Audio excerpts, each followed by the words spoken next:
الحمد لله نحمده ونستعينه ونستغفره ونؤمن به ونتوكل عليه ونعوذ بالله من شرور أنفسنا ومن سيئات أعمالنا من يهده الله فلا مضل له ومن يضلله فلا هادي له وأشهد أن لا إله إلا الله وحده لا شريك له وأشهد أن محمدا عبده ورسوله. أعوذ بالله السميع العليم من الشيطان الرجيم. بسم الله الرحمن الرحيم. يا أيها الذين آمنوا اتقوا الله حق تقاته ولا تموتن إلا وأنتم مسلمون. يا أيها الناس اتقوا ربكم الذي خلقكم من نفس واحدة وخلق منها زوجها وبث منهما رجالا كثيرا ونساء واتقوا الله الذي تساءلون به والأرحام إن الله كان عليكم رقيبا. يا أيها الذين آمنوا اتقوا الله وقولوا قولا سديدا يصلح لكم أعمالكم ويغفر لكم ذنوبكم ومن يطع الله ورسوله فقد فاز فوزا عظيما. أما بعد فإن خير الحديث كتاب الله وخير الهدي هدي محمد صلى الله عليه وسلم وشر الأمور محدثاتها وكل محدثة بدعة وكل بدعة ضلالة وكل ضلالة في النار. أعوذ بالله السميع العليم من الشيطان الرجيم. بسم الله الرحمن الرحيم. فإذا جاءتهم الحسنة قالوا لنا هذه وَإِن تُصِبْهُمْ سَيِّئَةٌ يَطَّيَّرُ بِمُوسَى وَمَن مَّعَهُ. وقال النبي صلى الله عليه وسلم: أربع في أمتي من أمر الجاهلية لا يتركونهن الفخر في الأحساب والطعن في الأنساب والاستسقاء بالنجوم والنياحة. تمام قسم کی تعریفات بڑائی کبریائی اس وحدہ لا شریک کے لیے جو ہمارا آپ کا بلکہ پورے کائنات کا مربی و پالنہار ہے. بعدہ درود و سلام ہو آخری نبی جن کا نام نام اسم گرامی جناب محمد عربی صلی اللہ علیہ وسلم ہے کہ جنہوں نے کفر و دلال کے راستے سے کھینچ کر صراط مستقیم کے راستے پر گامزن کیا. حاضرین، خطبہ مسنونہ کے بعد قرآن کریم کی ایک آیت اور اس کے فوراً بعد اللہ کے رسول کی ایک حدیث آپ کے سامنے پڑھی گئی. انشاءاللہ آج کے اس خطبہ جمعہ کے اندر انہی کے متعلقہ چند باتیں آپ تک پیش کی جائیں گی. اللہ تعالیٰ سے دعا کہ بار الہ تو ہمیں حق بات کہنے اور اس پر ہم تمام مسلمانوں کو عمل پیرا ہونے کی توفیق عطا فرما. آمین. حاضرین، ایک مسلمان کا یہ عقیدہ ہونا چاہیے کہ نفع و نقصان کا مالک صرف اور صرف اللہ ہے. اس کے علاوہ نفع و نقصان کے اختیارات نہ نبی کے ہاتھ میں، نہ ولی کے ہاتھ میں، نہ کسی پیر اور بزرگ کے ہاتھ میں. قُلْ لَا أَمْلِكُ لِنَفْسِي نَفْعًا وَلَا ضَرًّا، کہ اے نبی آپ کہہ دیجئے کہ آپ اپنے لیے کسی بھی طریقے سے نفع و نقصان کے مالک نہیں. آپ بتائیے کہ آپ کے پاس یہ اتھارٹی نہیں ہے کہ آپ کسی طریقے سے اپنے لیے نفع کو جمع کر لیں یا پھر آپ اپنے آپ سے نقصان کو دور کر لیں. وَلَوْ كُنْتُ أَعْلَمُ الْغَيْبَ لَاسْتَكْثَرْتُ مِنَ الْخَيْرِ وَمَا مَسَّنِيَ السُّوءُ. اور نبی یہ بھی بتائیے کہ اگر میرے پاس غیب کا خزانہ ہوتا یا غیب کا علم ہوتا میں بھلائیوں کو جمع کر لیتا، نقصان مجھ تک نہیں پہنچتی. کیا مطلب؟ کہ نبی کریم صلی اللہ علیہ وسلم کی جب زندگی کو پڑھیں گے، نبی کریم صلی اللہ علیہ وسلم کی سیرت طیبہ کو پڑھیں گے نا، تو نبی کریم صلی اللہ علیہ وسلم کی پوری زندگی ابتلا، آزمائش، تکالیف سے بھری پڑی ہوئی ہے.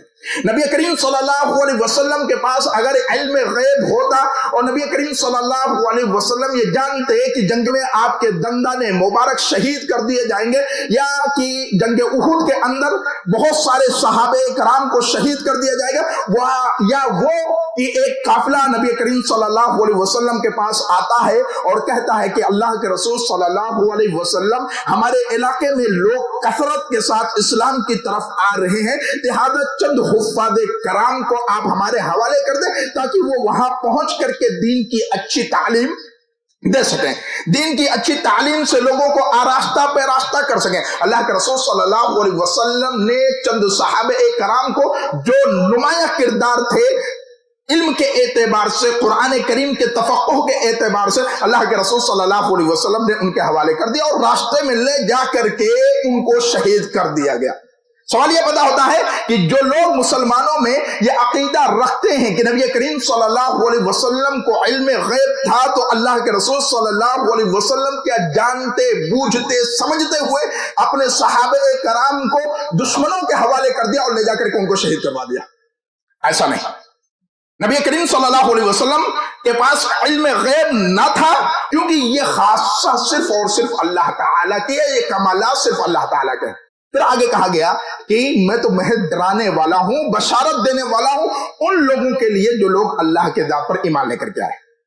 تو کیا عقیدہ ملا کہ اللہ تعالیٰ ہی نفع و نقصان کا مالک ہے، باقی کسی بھی چیز کے اندر نہ نقصان دینے کی نہ فائدہ پہنچانے کی طاقت ہے۔ اور اللہ کے رسول صلی اللہ علیہ وسلم حضرت عبداللہ ابن عباس رضی اللہ تعالیٰ ایک سفر پر ہیں، پیچھے آپ کے بیٹھے ہوئے نصیحت کر رہے ہیں۔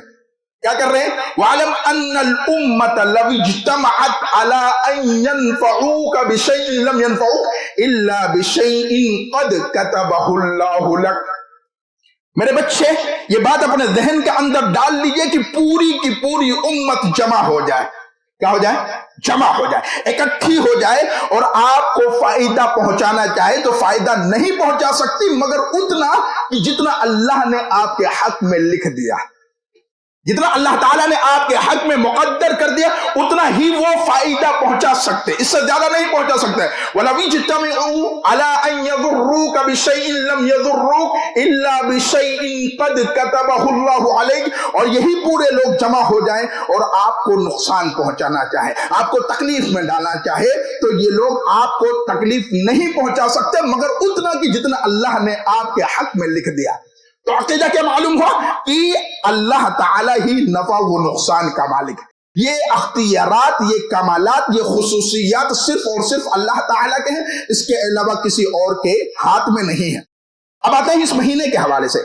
ماہ سفر کے اندر ہمارے بہت سارے مسلمانوں کا عقیدہ جو ہے بڑا عجیب و غریب ہوتا ہے۔ ماہ سفر آتے ہی کاروبار جو نئے طریقے سے اسٹارٹ کرنے والے ہیں نہیں کرتے، اور جی لوس ہو جانا اور جی نقصان ہو جانا، یہ بڑا منحوس مہینہ ہے۔ نہیں جی، اس میں ایسا کچھ بھی نہیں ہے، اس کے اندر وہ طاقت نہیں ہے، وہ تاثیر نہیں ہے جو آپ کے کاروبار کو ٹھپ کر سکے، جو آپ کے کاروبار کو ختم کر سکے۔ اللہ کے رسول صلی اللہ علیہ وسلم نے فرمایا لا عدوى ولا طیرۃ ولا ہامۃ ولا صفر۔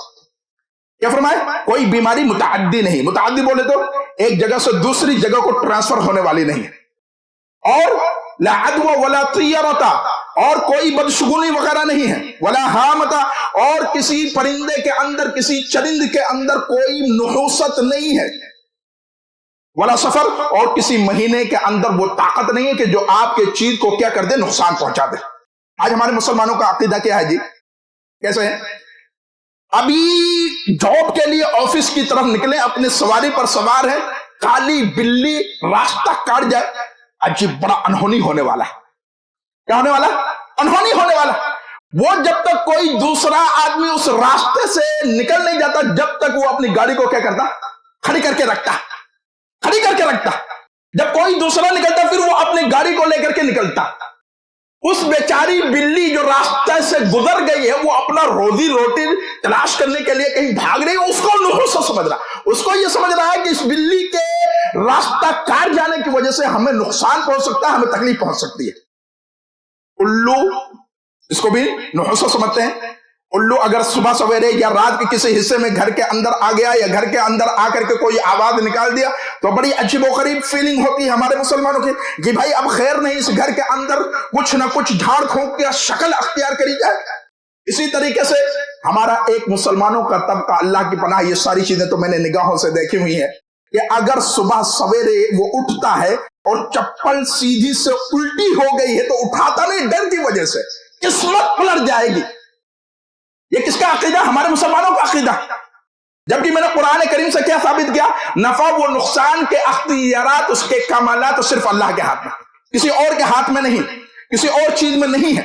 اس لیے ہمارا آپ کا عقیدہ بہت کلیئر ہونا چاہیے کہ ہم اور آپ کسی چیز کو یہ نہ سمجھے کہ یہ چیز ہمیں نقصان پہنچا سکتی ہے، یہ چیز ہمیں تکلیف میں ڈال سکتی ہے، بلکہ ایک اللہ کے رسول کی حدیث ہے کہ کوئی آدمی کوئی کام کرنے کا مضبوط ارادہ بنا لیا، عزم مصمم کر لیا ہے کہ یہ کام مجھے کرنا ہے، پھر کوئی چیز اس کے سامنے ایسی آ جاتی ہے اور اس کی وجہ سے وہ کام کو روک دیتا ہے. من ردت الطیرۃ عن حاجتہ فقد اشرک.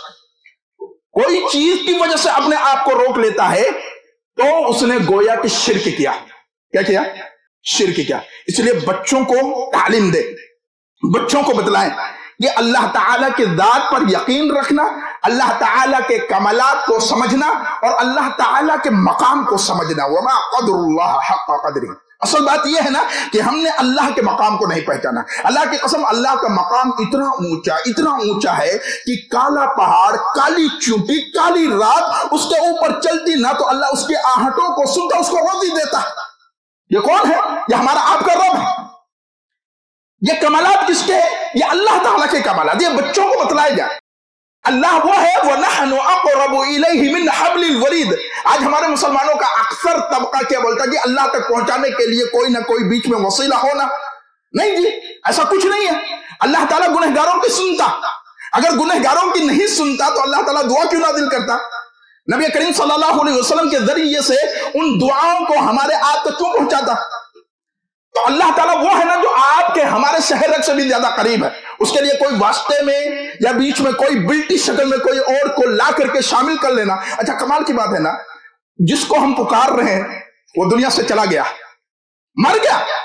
اس کو ہم نے نہلایا دھلایا، کفن میں ڈالا اور منومن مٹی کے اندر ڈال دیا. اب اس آدمی کو پہلے ہم سنائیں گے، پھر وہ اللہ سے ریکویسٹ کرے گا. اور وہ اللہ جو حی ہے، اللہ لا الہ الا هو الحی القیوم.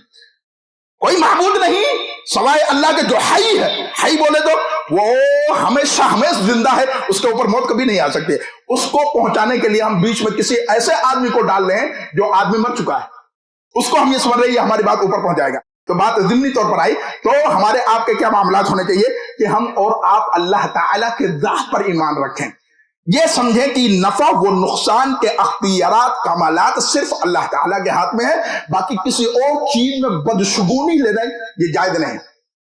موسیٰ علیہ السلام کی قوم جانتے ہیں، بڑی بدماش قوم، گنڈا ٹائپ کی قوم ہے یہ. حضرت موسیٰ علیہ السلام کی قوم جب بھی ان کے لیے کچھ اچھا ہو جاتا تو بولتے اس کے حقدار ہمیں، اور جب کوئی تکلیف میں پھنس جاتا تو کہتے ہیں یہ موسیٰ اور اس کے ساتھیوں کی وجہ سے. فَإِذَا جَاءَتْهُمُ الْحَسَنَةُ قَالُوا لَنَا هَذِهِ وَإِن تُصِبْهُمْ سَيِّئَةٌ يَطَّيَّرُ بِمُوسَىٰ وَمَن مَّعَهُ. جب ان کو کوئی اچھی چیز لگتی ہے تو کیا بولتے ہیں؟ اس کے حقدار تو ہم تھے ہی، اس کے حقدار تو ہم ہی تھے. اور جب ان کو کوئی تکلیف پہنچتی بولتے ہیں یہ موسیٰ اور موسیٰ کے ساتھیوں کی وجہ سے ہے. أَلَا إِنَّمَا طَائِرُهُمْ عِندَ اللَّهِ. خبردار، تمام کے تمام قسم کی شومی قسمت اگر کسی کے پاس ہے تو اللہ تعالیٰ کے پاس ہے. وَلَكِنَّ أَكْثَرَهُمْ لَا يَعْلَمُونَ.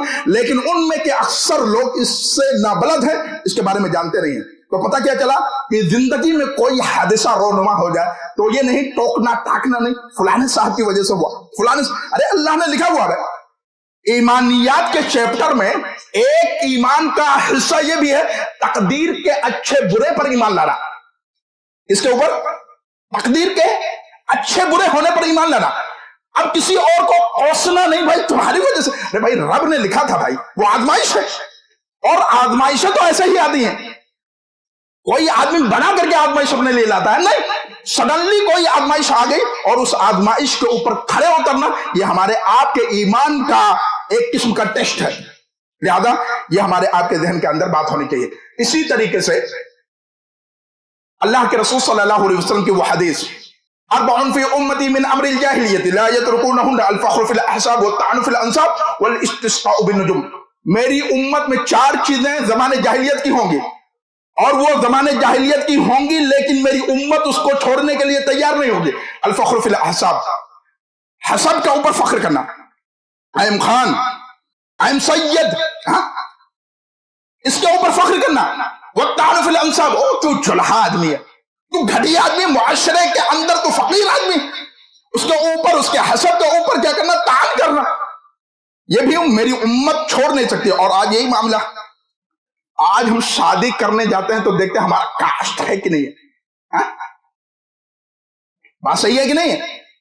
لڑکا متقی، نماز کا پابند، دین اسلام کا پابند، باشرح ہے، اسلام کے تعلیمات اس کے چہرے کے اوپر سجی ہوئی ہے، لیکن یہ بول کر کے انکار کر دیا جاتا کہ وہ ہمارے کاسٹ کا نہیں ہے، ہمارے برادری کا نہیں ہے. اس سے بڑی ذلت ہمارے امت مسلمہ کے اوپر کیا ہو سکتی ہے؟ آج ہماری نوجوان لڑکیاں گھروں کے اندر بیٹھی ہوئی ہیں، چمڑیوں کے اوپر جھری پڑ گئی ہے، نیک صالحہ، لیکن کاسٹ کا نہ ہونے کی وجہ سے شادی نہیں کر رہے، شادی نہیں کرے بھائی، یہ کیا مسئلہ ہے؟ ارے بھائی ان اکرمکم عند اللہ اتقاکم، ہمارا آپ کا معیار کیا ہونا چاہیے؟ تقوی۔ اللہ تعالیٰ کے نزدیک اصل وہی بہتر ہے جو تقوی کے معیار پر اترتا ہو، وہی آدمی بہتر ہے۔ اس کے علاوہ جتنے بھی معاشرتی نظام میں ہم نے اپنے اندر ایڈ کر دیا کہ نہیں یہ چیز ہونا، وہ چیز ہونا، ایسا ہونا، ویسا ہونا، یہ سب چیزیں نہیں ہونی چاہیے اور اس سے بچنا چاہیے۔ والاستسقاء، اور اسی طریقے سے بارش کے لیے ستاروں کی گردش کا معاملہ پہلے زمانے میں، آج بھی ہمارے مسلمانوں میں کیا ہو گیا ہے کہ ابھی مانسون وغیرہ دیکھتے ہیں، نیوز والے کچھ بتاتے ہیں، ہم لوگ بھی موبائل اٹھاتے اور اپنے موبائل میں ایک ایپ ہوتا ہے ویدر، اس میں جا کر کے ہم دیکھتے کتنا پرسنٹ بارش ہونا، اگر 90% یا 100% دکھا دیا تو ہمارا مسلمان بھی کیا بولتا کہ آج بارش ہونی، اسی پر یقین کر رہا ہے، اللہ کے ذات پر یقین نہیں کر رہا۔ ارے بھائی دنیا ٹیکنالوجی جتنا مرضی آگے ہو جائے، اللہ کے قانون کے آگے بے بس ہے بھائی، بے بس۔ لہذا یہ عقیدہ رکھنا کہ بارش کے اختیارات کسی تاثیر سے، کسی سورج کی تاثیر سے، کسی چاند کی تاثیر سے، کسی ستارے کی تاثیر سے ہوتی ہے، یہ سارا عقیدہ ایک مسلمان کے لیے دیو نہیں دیتا۔ والنیاحہ، اور ماتم، میری امت ماتم کو بھی نہیں چھوڑے گی۔ یہ چار کام، ایک تو برادری کے اوپر حسب و نسب کرنا، دوسرا یہ کہ برادری کے اوپر تان دینا، تیسرا یہ کہ ستاروں کی گردش سے بارش کے لیے تاثیر ماننا، چوتھا یہ کہ نوحہ کرنا۔ نوحہ کہاں چھوڑ رہے؟ کہاں چھوڑ رہی؟ باضابطہ قوم تو اللہ کے پناہ پیچھے مہینہ گزرا ہے نا محرم کا، کیا خرافات بھائی۔ لیس منا من لطم الحدود وشق الجیوب ودعا بدعوى الجاہلیہ، وہ ہم میں سے ہے ہی نہیں جو گانوں پر تماچے مارے، وہ ہم میں سے ہے ہی نہیں جو گریبان کو چاک کرے، وہ ہم میں سے ہے ہی نہیں جو زمانے جاہلیت کے دعوے پیش کرے، وہ ہم میں سے نہیں ہے۔ آج پوری قوم لگی پڑی ہوئی، اللہ کی پناہ کوئی حادثہ ہو گیا بھائی صبر کرنا۔ اللہ کے رسول کی حدیث ہے کہ اہل کھانہ میں سے اگر کسی کا انتقال ہو جائے 3 دن کا سوگ، اگر اس کی بیوی کے شوہر وغیرہ چلے جائیں تو اس کے لیے 4 مہینہ 10 دن ختم ہے، اس کو بات کچھ نہیں رہ جاتا۔ یہ تو پتہ نہیں کیا ڈرامہ بنایا ہوا اسلام کے نام پر، اور سب اسلام کے نام پر، اور دنیا سمجھتی ہے یہی اسلام ہے۔ یہ اسلام نہیں ہے بھائی، یہ جعلی اسلام ہے۔ اس کے بعد ہمارے آپ کی زندگی میں ہمارے بہت نوجوان کیا بولتے جی، کسی مولوی کے پاس جاتے، کسی پنڈت کے پاس جاتے، ہاتھ کی ریکھائیں دکھاتے، پنڈت جی ذرا بتائیں نا شادی کب ہوگی، ایسا بولتے۔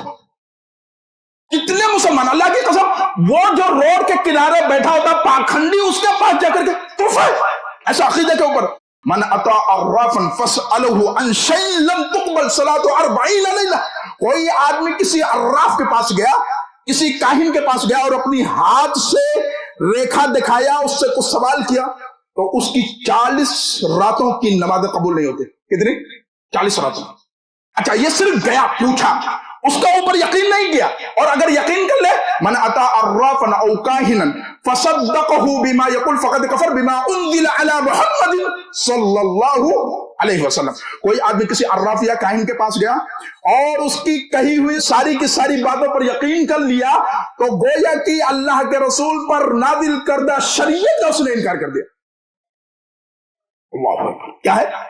شریعت کا ہی انکار کر دیا بھائی، اس کا ایمان ہی نہیں رہ گیا، اس کا ایمان دل سے نکل گیا، وہ بیکار ہو گیا، وہ روئے زمین پر رینگنے والے کیڑے مکوڑے سے بھی بدتر ہو گیا، اس کا عقیدہ ہی نہیں رہ گیا۔ لہذا بچوں کو بتلایا، اور یہ بچوں کے اندر بہت زیادہ ہے، بہت زیادہ ہے، لہذا گھر کے اندر تعلیم دی جائے۔ اور آخری حدیث بات کر کے پیش کر کے میں بات کو ختم کروں گا کہ بہت حدیث مبارکہ کے اندر بہت جامعیت کے ساتھ بیان کیا گیا کہ اللہ کے رسول صلی اللہ علیہ وسلم کہتے ہیں کہ مجھے ایک خواب دکھایا گیا، اور اس خواب کے اندر معاملہ یہ ہے کہ میں ایک نبی کو دیکھتا ہوں، ان کے ساتھ چند افراد ہیں، یعنی 10 سے کم، ایک نبی کو میں دیکھتا ہوں ان کے ساتھ صرف 2 آدمی، اور ایک نبی کو دیکھتا ہوں کہ ان کے ساتھ کوئی نہیں، اکیلے تنہا نبی ہے۔ آج تو حق کا معیار کیا ہے؟ کیا کثرت؟ کہتے ہیں تمہاری تعداد کیا ہے؟ ارے بھائی حق کا معیار تعداد ہی نہیں ہے، دیکھنا ایک نبی کے ساتھ کوئی نہیں ہے۔ اس کے بعد اللہ کے رسول صلی اللہ علیہ وسلم کو ایک بہت بڑی جماعت دکھائی گئی، تو اللہ کے رسول کو گمان ہوا کہ یہ میری قوم ہے، یہ میری جماعت ہے۔ اللہ کے رسول صلی اللہ علیہ وسلم کو بتلایا گیا نہیں، یہ آپ کی قوم نہیں ہے، یہ موسیٰ علیہ السلام کی قوم ہے۔ پھر آپ کو ذرا افق کی طرف دیکھنے کے لیے کہا گیا تو سواد عظیم دکھایا گیا. پھر کہا گیا دوسری جانب دوسرا افق کی طرف دیکھیں تو وہاں بھی سواد عظیم دکھایا گیا. پھر بتایا گیا کہ یہ آپ کی امت ہے اور اس امت میں سے 70,000 ایسے آدمی ہیں جو بغیر حساب و کتاب کے جنت میں داخل ہو گئے. کتنے جی؟ 70,000. صحابہ کرام کو یہ حدیث بیان کر کے اللہ کے رسول چلے گئے. اب صحابہ کرام میں گوئیاں کر رہے ہیں. کوئی صحابی کریں کہ اس حدیث کے اوپر وہ آدمی اترے گا یا جنت میں 70,000 آدمی وہ ہوں گے جو جنت میں جائیں گے جو صحابی رسول ہیں, جو اسلام کی حالت میں پیدا ہوئے اور صحابی اخیر تک رہ گئے. کوئی کہہ رہا ہے کہ نہیں, جو اس کا خاتمہ دین اسلام کے اوپر ہو. غرض یہ کہ صحابہ کرام کی مختلف قول, مختلف آراء. اتنے بیچ میں اللہ کے رسول صلی اللہ علیہ وسلم آئے اور کہنے لگے کہ بھائی کیا معاملہ چل رہا ہے آپ لوگوں, آپ کس چیز کے اوپر ڈسکس کر رہے ہیں؟ اللہ کے رسول صلی اللہ علیہ وسلم کے صحابہ نے کہا اللہ کے رسول وہ 70,000 افراد جو جنت میں بغیر حساب کتاب کے ہوں گے وہ کون لوگ ہوں گے؟ اللہ کے رسول صلی اللہ علیہ وسلم نے فرمایا ہم الذین لا یرقون ولا یسترقون ولا یتطیرون وعلی ربہم یتوکلون. یہ وہ لوگ ہوں گے جو نہ دم کرتے تھے نہ دم کرواتے تھے. توکل, یہ توکل ہے بھائی, دم نہیں کرتے تھے. کوئی آ گیا مریض تو اس کے اوپر دم نہیں کرتے. آپ خود بیمار ہو گئے تو کسی کے پاس نہیں جاتے بلکہ خود دم کرتے, خود اپنا رقیہ کرتے اور اپنا علاج خود کرتے. آج یہی بڑا المیہ ہے کہ ہم لوگ روحانی علاج نہیں کر رہے. روحانی علاج بہت بڑی اور بہت قیمتی علاج ہے, اس کے اوپر توجہ ہونا چاہیے. یہ اللہ کے رسول نے ہر آدمی کو بتلایا. نظر بد کے لیے یہ پڑھو, کسی آدمی کو جادو ہو جائے تو یہ پڑھو, کوئی تکلیف میں ہے تو درد والی جگہ پر ہاتھ رکھ کر کے 3 مرتبہ بسم اللہ پڑھ کر کے اس کے بعد دعا سکھلائیے, وہ پڑھو. یہ ساری دعائیں کس نے بتلائی ہیں؟ اللہ کے رسول نے, تاکہ آپ اپنا روحانی علاج کر سکیں. اس کے اوپر ہماری آپ کی توجہ نہیں. تو نہ دم کرتے نہ دم کرواتے نہ بدشگونی لیتے. وَعَلَىٰ رَبِّهِمْ يَتَوَكَّلُونَ, اور وہ ہمیشہ اللہ کے ذات پر بھروسہ کرتے. کوئی تکلیف آ جاتی, کوئی پریشانی آ جاتی, اس کو اللہ تعالیٰ کی طرف منسوخ کر دیتے. یہ ان کا خاصہ ہے. ایک صحابی عکاشہ رضی اللہ تعالیٰ, اللہ کے رسول ذرا دعا کریں نا میں بھی اسی میں سے ہو جاؤں. اللہ کے رسول صلی اللہ علیہ وسلم نے کہا کہ عکاشہ تم انہی میں سے ہو.